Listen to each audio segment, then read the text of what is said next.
और महालक्ष्मी सेल्स आपके लिए तैयार है लेटेस्ट कंज्यूमर अप्लायंसेस के साथ। Branded air conditioners, best brands, best offers के साथ आपके लिए अवेलेबल है महालक्ष्मी सेल्स में। एयर कूलर्स जो आपके पूरे घर में ठंडी हवा से आपके दिन को और खुशनुमा बनाए। Single door refrigerator, double door refrigerators, inverter battery, deep freezers, Visi cooler, LED televisions, semi and fully automatic washing machines, water purifier, RO plus UV, आटा चक्की, water dispensers, water coolers, mini refrigerators, सभी appliances best brands के best offers के साथ आपके लिए available है Mahalakshmi sales में।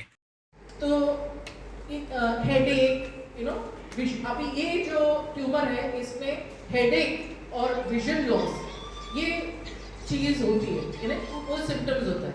तो normally इसमें लोग आई सर्जन के पास जाते हैं या ईएनटी सर्जन के पास जाते हैं, तो ऐसे घूमते रहते हैं। तो वो अपने केस को बताएंगे ही, तो मैं आपको थोड़ी सी संक्षिप्त में मैंने आपको ये जानकारी दी है।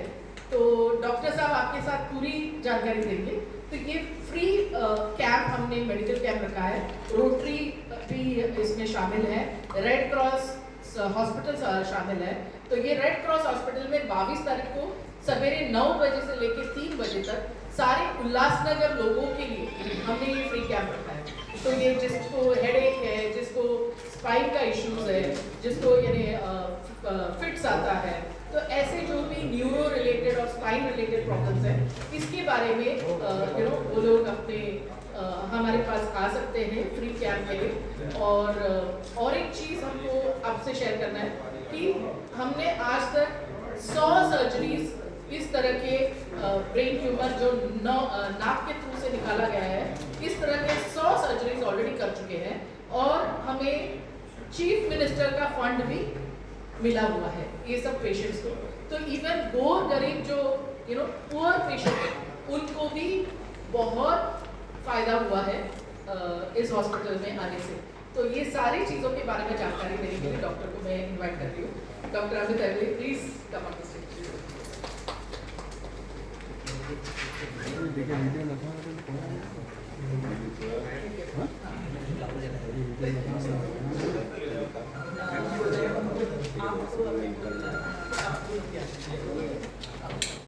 थाना में एक mid size hospital, I would say it is a corporate hospital because ये एक मिड साइज हॉस्पिटल है और यहाँ पे इतने एडवांस सर्जरीज हम करने की कोशिश कर रहे हैं।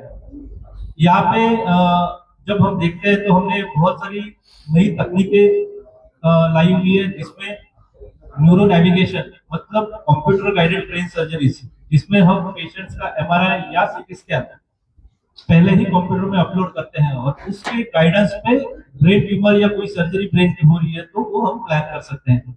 इस टेक्निक के वजह से एक तो एक्यूरेसी बढ़ता है और ब्रेन को डैमेज होने का रिस्क जो है वो कम हो जाता है।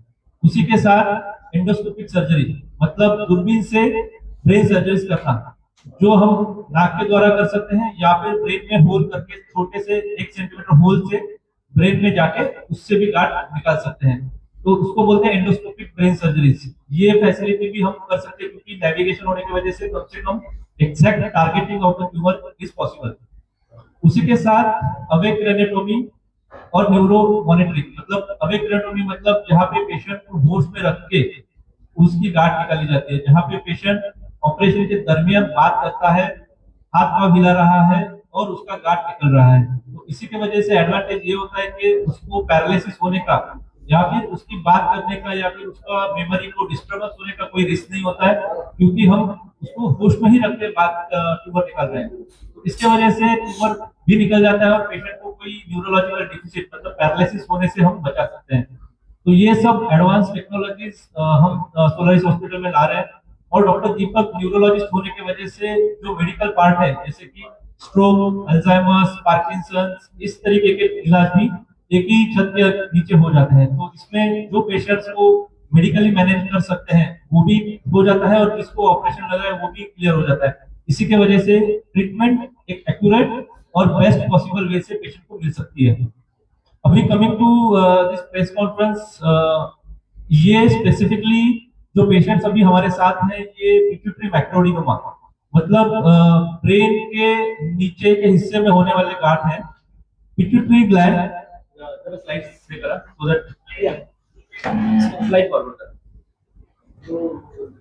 तो पिट्यूटरी ग्लैंड जो है वो हमारे सबसे इंपॉर्टेंट ग्लैंड होती है, जिसको हम मास्टर ग्लैंड बोलते हैं।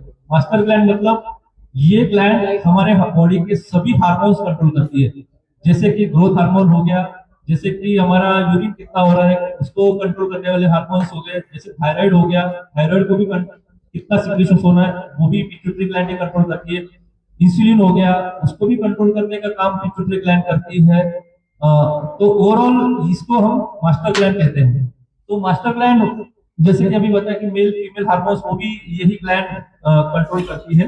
नेक्स्ट, तो पिट्यूटरी मैक्रोएडेनोमा ये एक दो तरीके होते हैं। एक तो छोटा 1 सेंटीमीटर से भी छोटे जो होते हैं उसको माइक्रो एडेनोमा बोलते हैं, और 1 सेंटीमीटर के ऊपर जो हो जाते हैं उसको मैक्रो एडेनोमा बोलते हैं। इसका जैसे मैंने बताया, एक तो हार्मोनल इम्बैलेंस हो सकता है, या फिर जैसे ही इसका साइज बढ़ता है ये गांठ अपने आंखों के दो नसों के पीछे होने की वजह से आंखों के नस पे अगर प्रेशर आ गया तो पेशेंट को दिखना कम हो जाता है। दिखने में जब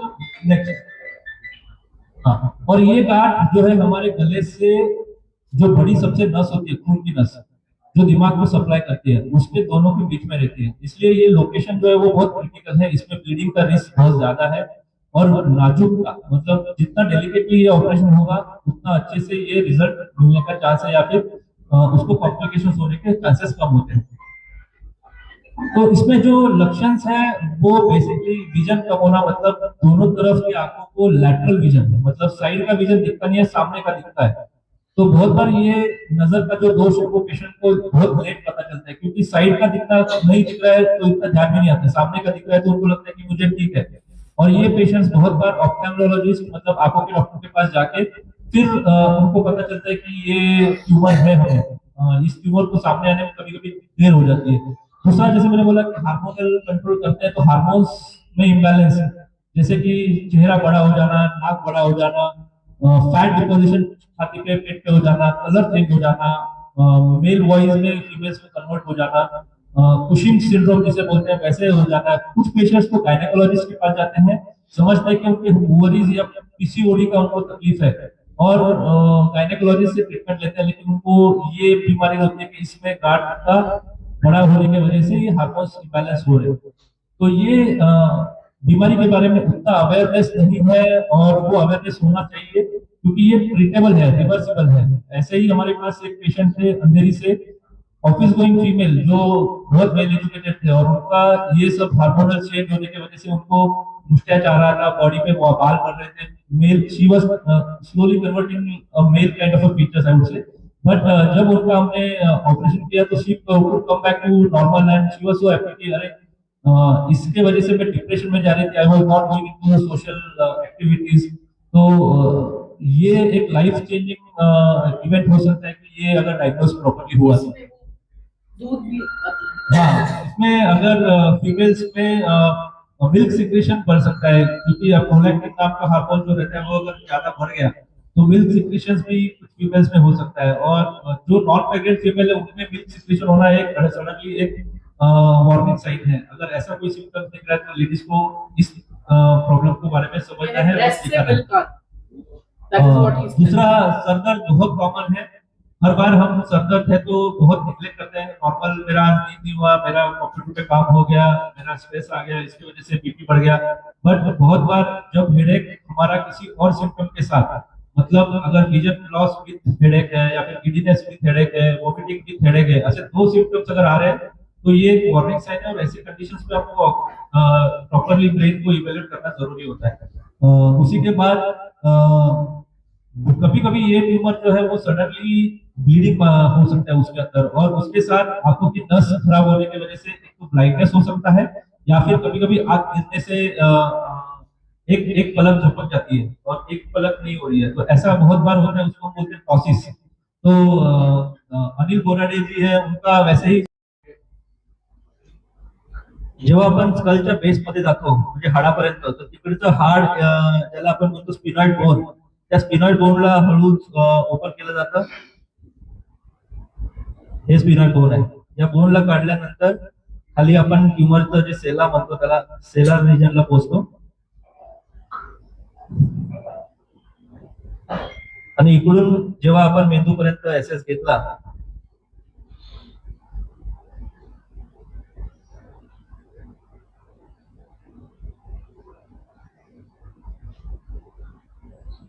मग नंतर गाठ काढली जाते. गाठ काढताना, गाठ काढल्यानंतर ती कॅव्हिटी दिसते आपल्याला, कॅव्हिटी रिकामी झाली. गाठ एकदम छोट्या छोट्या तुकड्यांमध्ये किंवा सक्शन मशीन मध्ये हळूहळू घेतली जाते, कारण याच्यामध्ये पूर्ण गाठ एकसंग काढता येत नसते. जर एकसंग काढण्याचा प्रयत्न केला तर जे नाजूक स्ट्रक्चर्स आहेत त्यांना इजा होण्याची शक्यता असते. तेव्हा ब्लिडिंग होण्याची शक्यता असते. तर याच्यामध्ये आपण ब्लिडिंग कंट्रोल करण्यासाठी बरेच आर्टिफिशियल हिमोस्टॅटिक एजंट्स आणि काही वेळेला चरबी वापरली जाते पायातून घेतलेली, आणि ती पॅक करून नाक पूर्ण सील केलं जातं.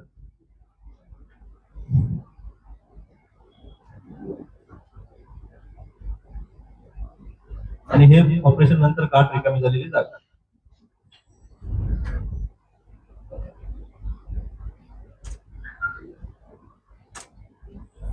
तसंच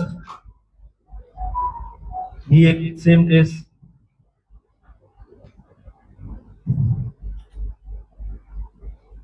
त्याच्यात दिसते आपल्याला की गाठ एवढी मोठी आहे आणि ऑलमोस्ट 80% नजर पेशंटची गेली होती. आणि त्यानंतर हा पेशंट ऍक्च्युली नांदेडचा पेशंट होता, नांदेडवरून आला होता. त्याचा व्हिडिओ आहे हा. तर हे नाकातून अशा प्रकारे एंट्री घेऊन आपण ती गाठ काढतो.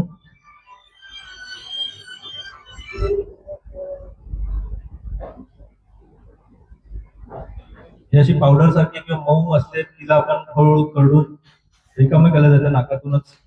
तर त्याच्यामुळे मेंदूला कुठे इजा होण्याची किंवा डॅमेज होण्याची शक्यता फार कमी होते.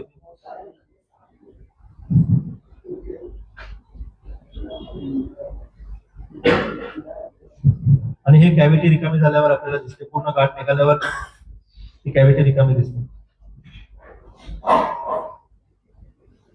आणि ऑपरेशन नंतर गाठ ऑलमोस्ट पूर्ण निघालेली दिसते सिटी स्कॅन मध्ये. तर ऑपरेशनच्या दुसऱ्या दिवशी आपण सिटी स्कॅन करून आणि हा पेशंट इमिडिएटली नेक्स्ट डे मॉर्निंगला बोलताना दिसतो. या प्रकारचे केसेस जसं मी आता सांगितलं ऑलरेडी पब्लिश झाले होते, ज्याच्यामध्ये 8 वर्षानंतर त्या लेडीजचा ट्युमर माहीत झाला होता. आणि त्याच्यानंतर तिचं जे लाईफस्टाईल बदल होती, तर ती तिच्या लाईफस्टाईल आपण बदलू शकतो. त्याचबरोबर जसं मी बोललो की काही पेशंट मध्ये नजर पडू शकते, तर हा एक पेशंट आहे की ज्याचा आम्ही व्हिडिओ घेतला होता. त्याची डोळा ऑपरेशनच्या आधी बघितलं तर एका साईडचा डोळा पडलेला आहे, उघडता येत नाही. आणि ऑपरेशन नंतर जेव्हा फॉलोअपला आले तर तेव्हा त्याचे पूर्ण दोन्ही डोळे व्यवस्थित पापण्या जे आहेत ते हलत होते. तो इसको हम हिंदी में टॉसिस कहते हैं, इंग्लिश में सॉरी. तो ये एक है कि विजिबल चेंजेस हम देख सकते हैं.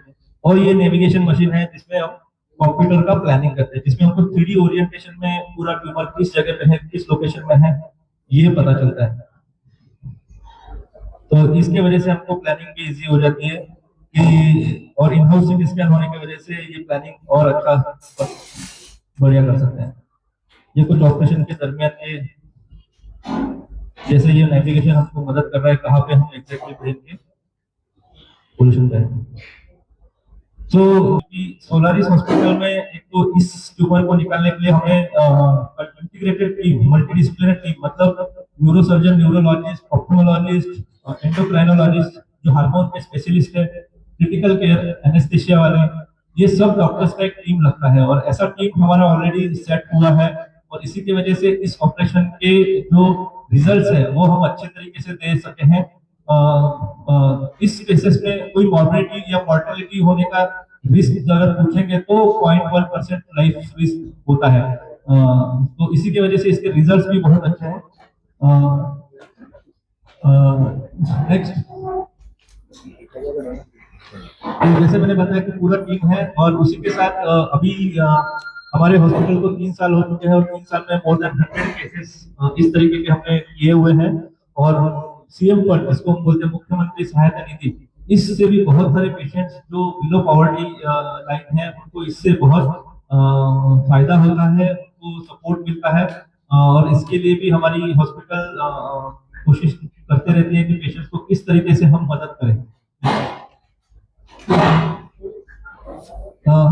ये जस्ट एक स्टैटिस्टिक्स है कि 70% पीपीटी लोगों में पीपीटी एडिनोमा होता है।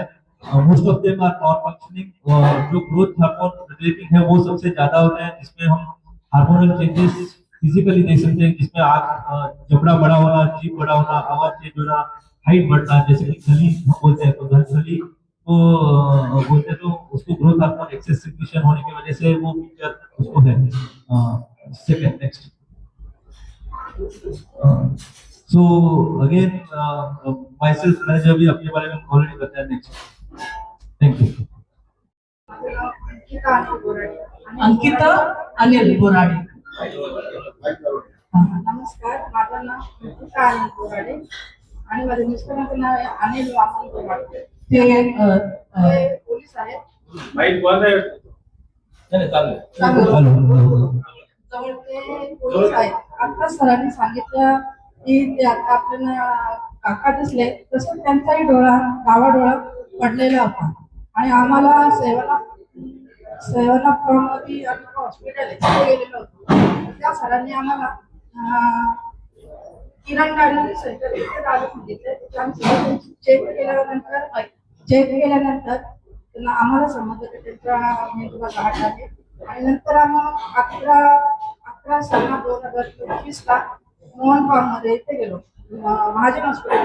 तिथे आम्हाला गाईड केलं आणि आम्हाला पत्ता दिला, तुम्ही सोलारिस हॉस्पिटल कोर्टमध्ये तिथे जा आणि त्या असे डॉक्टर आहेत तिथे आम्ही गेलो।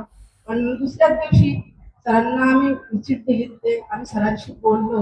नंतर मग आम्ही तिसऱ्या दिवशी आम्ही 13 तारखेला आम्ही तिथे हॉस्पिटलला गेलो।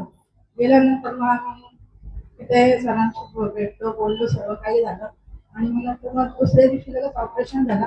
ऑपरेशन चांगल्या पद्धतीने पार पडला आणि नाकाद्वारे ऑपरेशन केलेला गेला त्यांचा आणि आता ते एकदम व्यवस्थित आहे। FM मोड आणि तिथला स्टाफ आणि सर त्यांच्या मदतीने खूपच चांगले आहेत, त्यांचा स्टाफ पण खूप चांगला आहे। मला काय ह्यांना विचारायचे प्रश्न आता आपली हे आता हे दुसरे पेशंट आहे, तुम्हाला सांगते म्हणजे या भागात ऍक्च्युली कुठलंही हॉस्पिटल असं म्हणजे एकदम काय बोलतात स्पेशलाइज्ड हॉस्पिटल नाहीये, तर हे खूप हिटले आणि बहुत घूमे हूँ और बहुत घूमने के बाद में वो हमारे पास आए। तो उनके बारे में पूरा जानकारी होती। हाय, नमस्कार। हेलो, मेरा नाम अनिल सोनोने और मैं रहने वाला उल्लासनगर का हूँ। रिसेंटली मैं जस्ट शिफ्ट हुआ अमरनाथ में एज अ थाने का सिविल।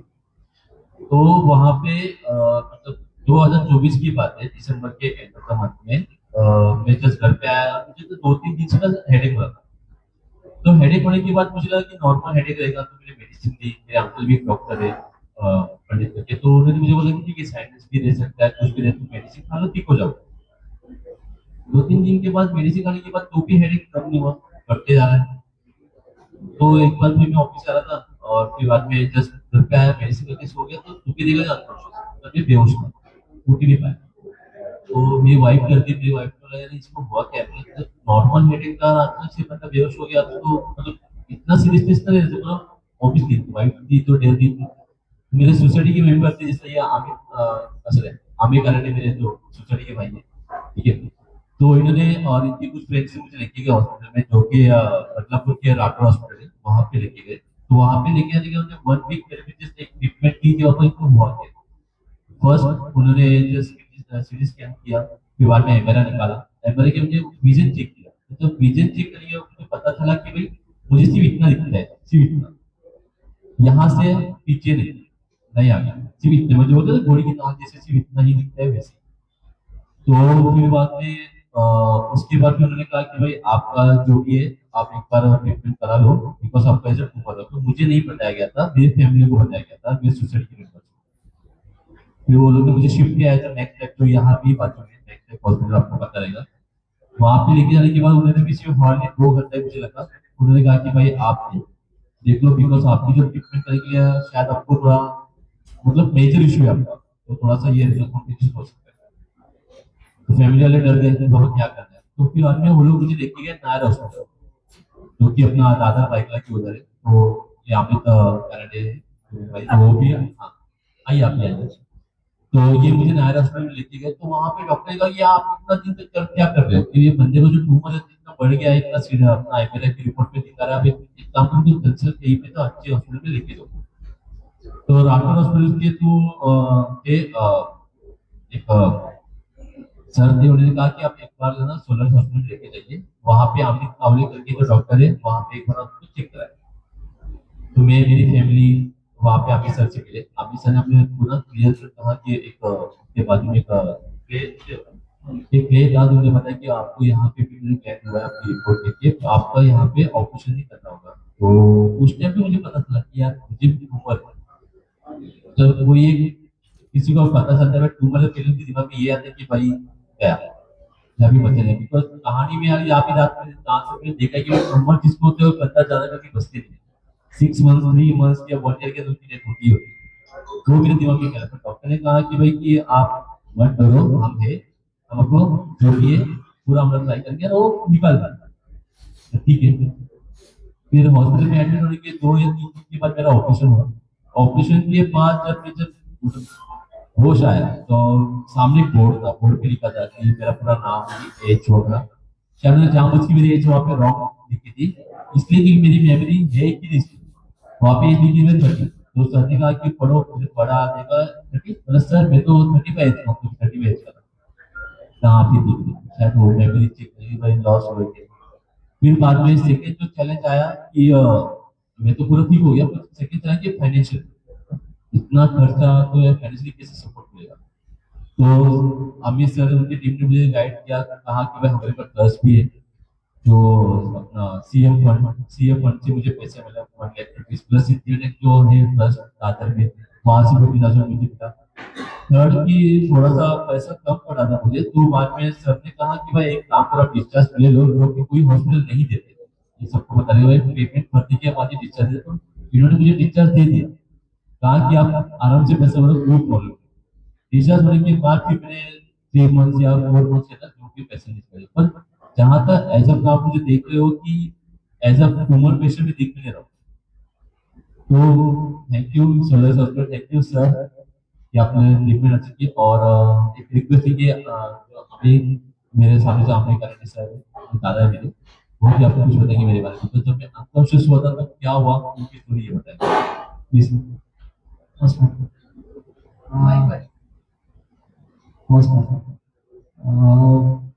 आणि ट्रीटमेंट जी आहे ती डॉक्टरांनी एकदम फास्ट आणि अक्युरेसीने केली, त्याच्यामुळे आमचा जीव वाचला आहे। ॲक्च्युली अशा ट्रीटमेंटमध्ये खूप लवकरात लवकर त्यांना ऑपरेशनची गरज असते, तर आम्ही गव्हर्नमेंटमध्ये पहिले गेलो होतो, पण माझ्या मित्रांनी आणि तिथे हॉस्पिटल डॉक्टरांनी पण सांगितलं की आम्हाला ट्रीटमेंट करायला भरपूर टाईम लागला आणि ट्यूमर मोठा आहे आणि वाढत जातात, त्याच्यामुळे आम्ही डिसिजन घेतला आणि सोलारिस हॉस्पिटलमध्ये ॲडमिट केला। बाकी पुढे जे आहे ते अनिल पूर्ण सांगितलेलं आहे, पण हॉस्पिटलला आम्हाला भरपूर मदत झाली। एक आता अनिल इथं बसलेलं हॉस्पिटल सगळं करेल असं, थँक्यू। बेस म्हणतो आपण, तर तिथं तुम्ही नाकावाटे ट्यूमर काढता, पण जर सेरिब्रम मध्ये असेल वरच्या बाजूला तर तो काढला जातो का त्या पद्धतीने? येस, जर वरच्या भागात असेल तर नाकातून काही होत नाही, जसं सांगितलं की त्याच्यामध्ये आपण वरून करू शकतो, पण त्याच्यामध्ये पण जसं समजा आपल्याला बायोप्सी घ्यायची आहे, नॅव्हिगेशन सिस्टीम असल्यामुळे आपल्याला ॲक्युरेट डायरेक्शन मिळते त्याच्यामध्ये, की किती खोल आहे, किती डायरेक्शन मिडियली किंवा लॅटरली करायची, आणि एक छोटीशी सुई टाकून आपण त्या गाठीला बायोप्सीला घेऊ शकतो। आणि एकदा आपल्याला त्याच्यात माहित पडलं की ही साधी गाठ आहे का कॅन्सरची गाठ आहे, समजा कॅन्सरची गाठ असेल तर त्याला रेडिएशन देता येतं किंवा केमोथेरपी असते, समजा नॉन कॅन्सरस किंवा लो ग्रेड कॅन्सर असेल तर त्याला कम्प्लीट एक्सिजन टाकण्यासाठी परत सेकंड फ्लॅट करावं लागतं। तर हे खूप कॉमन आहे, असं नाहीये की पिट्युटरी ट्यूमर हा खूप रेअर ट्यूमर आहे। मेंदूच्या सर्व गाठीमध्ये जर विचारलं तर 17% ते 18% पिट्युटरी ग्लॅन्ड्स असतात। सगळ्यात कॉमन मेंदूमध्ये मेनिंजिओमा नावाची गाठ असते, जी स्कलच्या वरच्या भागामध्ये असते। त्यानंतर ग्लायोमा म्हणजे मेंदूचं एक प्रकारचं कॅन्सरची गाठ असते, आणि नंतर पिट्युटरी ग्लॅन्ड, आणि नंतर वेस्टिब्युलर श्वानोमा म्हणजे कानाला ऐकायला येणाऱ्या नसांची गाठ। तर अशा प्रकारे बऱ्याच वेगवेगळ्या प्रकारच्या मेंदूला गाठी असतात, त्यातली ही पिट्युटरी गाठ. सर आता तुम्ही सांगितलं की 100 पेक्षा जास्त ऑपरेशन झालेले आहेत, तर याच्यात सक्सेस रेट 100% आहे की काही cases- याच्यामध्ये सक्सेस म्हणजे लाईफ थ्रेटनिंग डेफिनेटली नाही जसं मी सांगितलं, पण याच्यामध्ये कॉम्प्लिकेशन्स होण्याची शक्यता 2 ते 3 असतात. मेन म्हणजे ही गाठ मेंदूच्या खालच्या भागामधून काढल्यामुळे काही पेशंट मध्ये नाकातून जेव्हा ऑपरेशन करतो तर मेंदूचं पाणी नाकातून लीक होणं, त्याला आपण CSF लीक असं म्हणतो. अशा प्रकारचे केस कॉम्प्लिकेशन होण्याची शक्यता असते. पण त्याच्यासाठी आपल्याकडे मांडीतून किंवा पोटातून थोडीशी चरबी घेऊन ती चरबी नाकामध्ये वरच्या भागात सील करण्यासाठी आपण ऑलरेडी वापरतो. त्याचबरोबर आर्टिफिशियल ग्लू म्हणजे गम आणि आर्टिफिशियल ट्युरा म्हणजे ज्याला आपण म्हणतो की मेंदूचा एक लेअर तयार करण्याची आता नवीन टेक्नॉलॉजी पण आहे. त्याच्यामुळे हे कॉम्प्लिकेशन पण फार निग्लिजिबल झालेले आहेत. त्याचबरोबर जर काही मला सांगितलं तर काही पेशंट मध्ये इन्फेक्शन होण्याची शक्यता असते, कारण नाक हा एक अशुद्ध भाग आहे, मेंदू हा एक शुद्ध भाग आहे. तर त्याच्यामुळे काही प्रिपरेशन असतं की ऑपरेशनच्या आधी नाकातून औषधं टाकणं किंवा त्याला क्लीन करणं, अँटीबायोटिक्स देणं, याच्यामुळे त्याचंही प्रमाण फार कमी झालेलं आहे. म्हणजे जर कॉम्प्लिकेशन विचारले तर हे एवढेच महत्वाचे कॉम्प्लिकेशन्स आहेत. त्याचबरोबर हार्मोन्स, ही जी गाठ आहे ती हार्मोन्स कंट्रोल करणारी गाठ आहे. त्यामुळे काही पेशंट्सला ऑपरेशन नंतर हार्मोनल रिप्लेसमेंट थेरपी म्हणजे हार्मोन्स कमी झाल्यामुळे त्यांचं हार्मोन्सचं बॅलन्स मेंटेन ठेवण्यासाठी एंडोक्रायनॉलॉजिस्ट बरोबर काही औषधं चालू ठेवावी लागतात. एवढे कॉम्प्लिकेशन होण्याची शक्यता आहे. तर तुम्ही जो एक व्हिडिओ दाखवलेला त्याच्यामध्ये ब्रेन आणि नोझल मध्ये जो एक ओपनिंग दाखवलेली तीच तुम्ही चरबीने भरता म्हणजे येस येस येस येस त्याला सेला म्हणतो आपण. सेला कॅव्हिटी असते छोटीशी, त्या कॅव्हिटीला आपण फॅटने आणि चरबीने भरतो. म्हणजे ब्रेन ट्यूमर आहे याचे थोडक्यात सिम्पटम सांगाल का? लक्षणं काय येस येस बघा, सगळ्यात कॉमन ब्रेन ट्युमरचं लक्षण विचारलं तर हेडेक. पण हेडेक मध्ये पण प्रकार असतात. ज्या हेडेकला सकाळच्या वेळेला खूप जास्त दुखतंय पेशंटला, early morning headache with vomiting, म्हणजे त्याला हेडेक होऊन वॉमिटिंग होत आहे. त्याचबरोबर वॉमिटिंग झाल्यानंतर हेडेक कमी पण होत आहे. हे एक टिपिकल मेंदूचं प्रेशर वाढल्याचं साईन आहे. आणि जर असं टिपिकल लक्षण असेल की तिकडे हेडेक होत आहे, सकाळी होत आहे, हेडेक झाल्यावर उलटी होते, उलटी झाल्यावर हेडेक कमी पण होत आहे, हे जर लक्षण असेल तर हे मी सांगेन की जास्त करून सांगते की मेंदूचं प्रेशर वाढलंय. त्याचबरोबर डोकं दुखण्याबरोबर पॅरालिसिस सारखं म्हणजे एका साईडला कमजोरी येणं, डोकं दुखण्याबरोबर दिसायला कमी येणं, डोकं दुखण्याबरोबर चक्कर येणं किंवा बॅलन्स जाणं, डोकं दुखल्याबरोबर मेमरीमध्ये डिस्टर्बन्स येणं म्हणजे विसरायला होतंय गोष्टी. रिसेंटली मला आधी 1 महिन्यापूर्वी चांगलं होतं आणि 1 महिन्यानंतर मला आता विसरायला लागलो मी काही गोष्टी. नाव शोधायचंय, नाव आठवत नाहीये, नाव अडकतायत, असं काही असेल म्हणजे हेडेक बरोबर अजून एक कुठलाही सिम्पटम ऍड झाला तर त्याचे चान्सेस आहेत की त्याला मेंदूमध्ये काही ना काही डिफेक्ट असण्याची किंवा त्याच्यात आपल्याला आधार पकडल्या जाण्याची शक्यता दाट असते.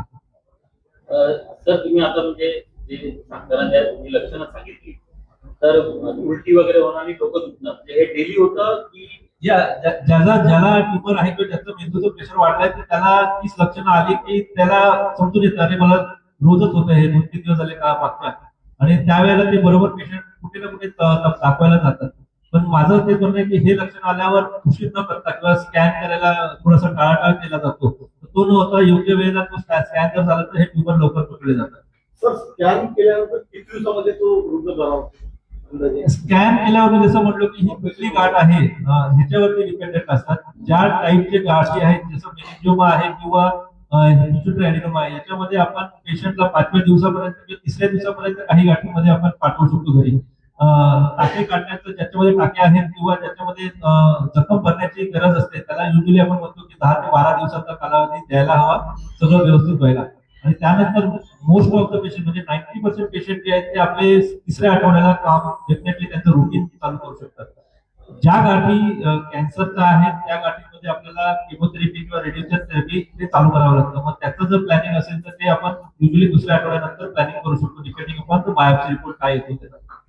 आणि या खर्च किती येतो आणि शासकीय मदत काय भेटते का? युजली ह्या ऑपरेशनचा आपण जर खर्चाचा विचार केला तर 3-3.5 लाख मिनिमम खर्च येत असतो. त्याच्यामध्ये जसं आता सांगितलं की मुख्यमंत्री निधीमधून आपल्याला जवळपास लाख रुपयापर्यंतची मदत असते. काही पेशंटला सिद्धिविनायक ट्रस्ट, काही मुंबईच्या कॅन्सर ट्रस्ट आहेत त्यांच्यातून वेगवेगळ्या प्रकारची मदत डिपेंडिंग अपॉन त्यांच्या रूल्स अँड रेग्युलेशन्स काही 50,000 काही 25,000 पर्यंत देतात. आणि त्याच्यातून आपण या पेशंटला मदत करू शकतो.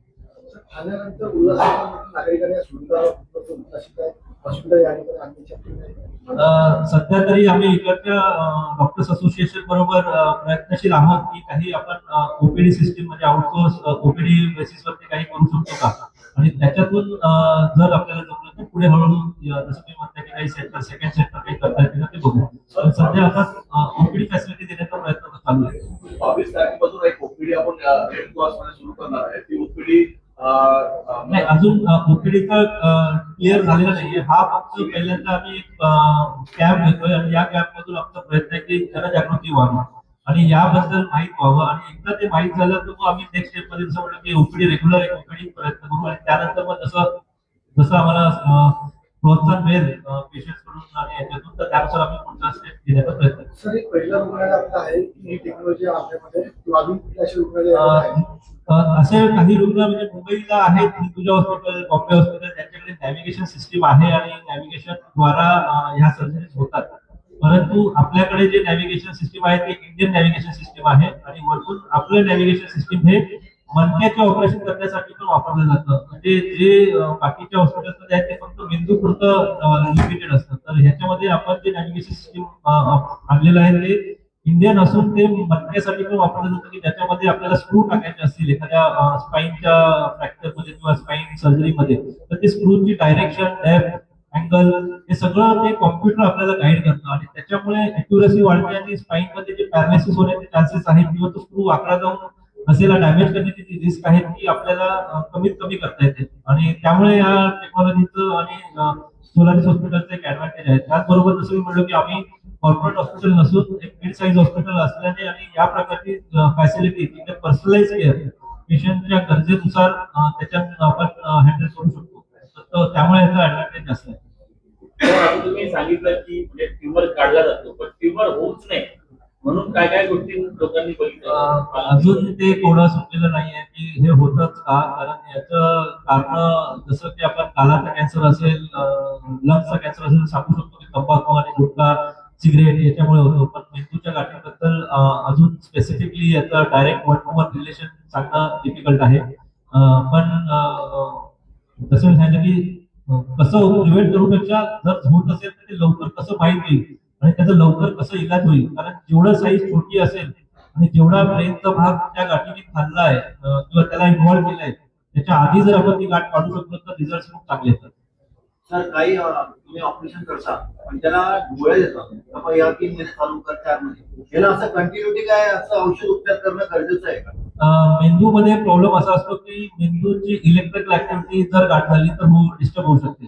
ज्या वेळेला मेंदूची इलेक्ट्रिकल ऍक्टिव्हिटी डिस्टर्ब होते तर त्याला फिट्स येण्याची शक्यता असते, झटके येण्याची, आणि झटके कंट्रोल करण्यासाठी औषधं आपल्याला कंटिन्यूस ठेवावी लागतात. युजली जर पेशंटला गाठीमुळे झटका आला असेल तर काही गाठी अशा असतात की ज्याच्यामध्ये साईज खूप छोटी आहे आणि पेशंटला बाकी काहीच त्रास नाहीये, आणि या गाठीचं वाढ होणं हे युजली 5 वर्ष 6 वर्ष इतका कालावधी लागणार असेल, आणि जर काही करायची नसेल ऑपरेशनला तर औषधं देऊन त्या फिट्सला कंट्रोल करता येतं, आणि फिट्स एकदा कंट्रोल असेल आणि जेव्हा ती साईज अशी वाटेल की नाही आता सिग्निफिकंट आहे आणि तेव्हा ऑपरेशन करायचं तर आपण इलेक्टिव्हली काही पेशंट्स मध्ये ऑपरेशन करू शकतो की 1 वर्ष डिले केलं किंवा 2 वर्ष डिले करून नंतर ऑपरेशन केलं, असं काही केसेस जसं मेनिंजिओमा गाठ आहे त्याच्यामध्ये आपण करू शकतो.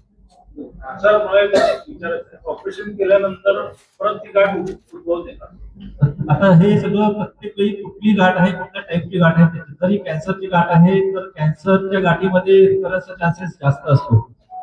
बिनाईन गाठ असेल तर त्याच्यात जर पूर्ण कम्प्लीट गाठ निघाली तर चान्सेस फार कमी आहेत. नाही म्हणण्यासाठी अजून मेडिकल सायन्स तेवढं आपल्याला 0% चान्स सांगता येत नाही, पण डेफिनेटली जर गाठ पूर्ण निघाली तर इव्हन पिट्युटरी ॲडिनोमा किंवा मेनिंजिओमा किंवा श्वानोमाच्या गाठी आहेत त्या परत येत नाही. आता यांचं जे ऑपरेशन केलं पेशंट ते यांना परत होऊ शकतो का आजार? त्याच्यासाठीच आपण त्यांचं फॉलोअप ठेवतो. त्यांचं 6 महिन्याला एक MRI आणि युजली 5 वर्षापर्यंत आपण फॉलोअपला सांगतो. 5 वर्षामध्ये जर ती गाठ परत आली नाही तर त्याचा रिकरन्स होण्याचा चान्सेस फारच कमी आहे. मग त्यानंतर आपल्याला फॉलोअप युजली इतका स्ट्रिक्टली करत असतो. सर एक प्रश्न आहे की मोबाईल आणि ब्लूटूथ याच्या अति वापराने काही मानसिक वगैरे असं काही? मोबाईलच्या मुळे मानसिक आजार म्हणजे स्ट्रेस वाढलेला आहे, हेडेकचं प्रमाण वाढलेलं आहे. पण direct one two one relation, जसे म्हणलं की मोबाईल वापरला म्हणून कॅन्सर झाला किंवा रेडिएशन आले म्हणून कॅन्सर झाला असं अजून प्रूव्ह नाही झालेलं आहे. पण इनडायरेक्टली तुम्ही त्याच्यात इन्व्हॉल्व होता आणि तेवढं स्ट्रेस सारखा राहतो, लाईट डोळ्यामध्ये जात असेल, डोळ्याच्या नसेवरती ताण येतो, त्याच्यामुळे हेडेक होण्याची शक्यता जास्त आहे. झोप कमी होते. मेंदूसाठी जर रिकव्हरी व्हायची असेल तर झोप ही सगळ्यात महत्वाची असते आणि कॉम्प्युटर आणि मोबाईलच्या वापरामुळे झोप कमी झालेली आहे. रात्री 12 पर्यंत झोपच लागत नाही बऱ्याच लोकांना, कारण मोबाईलची सवय लागलेली आहे. तर डायरेक्ट कॅन्सरशी रिलेशन नाहीये, पण तुमच्या मेंदूच्या स्वास्थ्यावरती फरक पडतो. सर तुम्ही 100 ऑपरेशन केलं, त्यापैकी कॅन्सरचे किती होते आता? नाही, 100 तर फक्त हेच आहेत. ओव्हरऑल मी आजपर्यंत 1,500 ऑपरेशन केलेले आहेत. कॅन्सरचं प्रमाण जर विचारलं तर मला वाटतं 30 ते 40% कॅन्सरचे ट्युमरचा पेशंट असतात. त्याच्यामध्ये मोस्ट कॉमनली ग्लायोमा म्हणतो आपण. सर आपण कॉम्प्युटरवर बसतो नेहमी, आपल्याला या मणक्याचा भाग या साईडला बसतो, त्या नसामध्ये ना मुलं होतं, त्याच्या आपल्या लहान ब्रेनला थोडंसं चावल्यासारखं नेहमी होतं. त्या कॉम्प्युटरमुळे होतो की त्याच्या दुसरे सिम्पटम? नाही, मानेच्या ज्या नसांचा जो त्रास आहे तो मानेचा consistent वापर झाल्यामुळे तिकडची गादी सुजणं किंवा गादी फुगल्यामुळे तिकडची नस दबते. आणि जसं एखाद्या इलेक्ट्रिकल वायरच्या वरचं कव्हर खराब झालं तर ती स्पार्क द्यायला लागते, तसं मानेची जर नस दबली तर मानेच्या नसेमधून हातामध्ये येणाऱ्या नसा मुंग्या द्यायला लागतात किंवा करंट यायला लागतो, चक्कर यायला लागते, तोल जातो, ही लक्षणं समोर येतात. तर मग ते सर्वाइकल स्पॉन्डिलायसिस ज्याला म्हणतो आपण, त्या प्रकारचं लक्षण आहे. नमस्कार, मेरा नाम पुष्कला स्करिया है और मैं सोलारिस हॉस्पिटल की पीआरओ की तरफ से मैं बात कर रही हूँ आपसे। हमारा एक फ्री कैंप हो रहा है 22 तारीख को उल्लासनगर में। इन रेड क्रॉस सोसाइटी जो उल्लासनगर में है, वहाँ पे सवेरे 9 बजे से लेके 3 बजे तक न्यूरो और स्पाइन रिलेटेड प्रॉब्लम्स के लिए फ्री कैंप हो रहा है। जिसको हेडेक है, जो माइग्रेन से सफर कर रहे हैं, जो विजन लॉस, हेडेक और विजन लॉस है, जिसको ब्रेन ट्यूमर का प्रॉब्लम्स है, स्पाइन का इश्यूज है, ये सारे जो सिम्टम्स हैं, इसके लिए हम लोग ये फ्री कैंप रखा है। और ये सवेरे 9 बजे से लेकर 3 बजे तक ये कैंप रेड क्रॉस सोसाइटी में ये हम लोग ऑर्गेनाइज किया है। तो उल्लासनगर के सारे पेशेंट्स इसका भरपूरी से फायदा उठाए। तो हम और आपके जो भी फैमिली मेंबर्स है वहां तक आप ये बात पहुंचाए इस यूट्यूब चैनल के द्वारा। Thank you. स्पेशलिस्ट डॉक्टर कौन है? डॉक्टर अमित आइवले जो न्यूरोसर्जन है सोलारिस हॉस्पिटल के, जिन्होंने ऑलरेडी 1,500 से ऊपर सर्जरीज किया है, वो आपके साथ रहेंगे और इन्हें कंसल्ट करेंगे। डॉक्टर दीपक आइवले जो न्यूरोलॉजिस्ट है, वो भी इस कैंप में आप लोग की सेवा में रहेंगे। और ये दोनों डॉक्टर्स एक्चुअली दोनों भाई हैं, सगे भाई हैं। ऐसे कभी नहीं होता कि कोई दोनों न्यूरोलॉजिस्ट और न्यूरोसर्जन एक ही फैमिली से आते हैं। तो ये एक बहुत बड़ी बात है कि एक ही फैमिली में से 2 न्यूरो डॉक्टर्स हैं। तो दोनों भाई लोग मिलके ये कैंप कर रहे हैं और ये सोलारिस हॉस्पिटल की तरफ से हो रहा है, जहाँ पे हमारे संघ रोटरी भी शामिल हुई है। रोटरी क्लब ऑफ उल्लासनगर वो भी हमारे साथ शामिल हुए हैं। उल्लासनगर के व्यापारी संघ भी हमारे साथ जुड़े हुए हैं। देन शिवाजी रगड़े साहब जो सोशल एक्टिविस्ट है, वो भी यहाँ हमारे साथ जुड़े हुए हैं। सो ऐसे काफी लोग हमारे साथ जुड़े हुए हैं इस कैंप के बारे में प्रचार करने के लिए और लोगों तक इस बात को पहुंचाने के लिए। Thank you. ताज्या घडामोडींसाठी स्वानंद न्यूजला सबस्क्राइब करा आणि बेल आयकॉनवर क्लिक करा।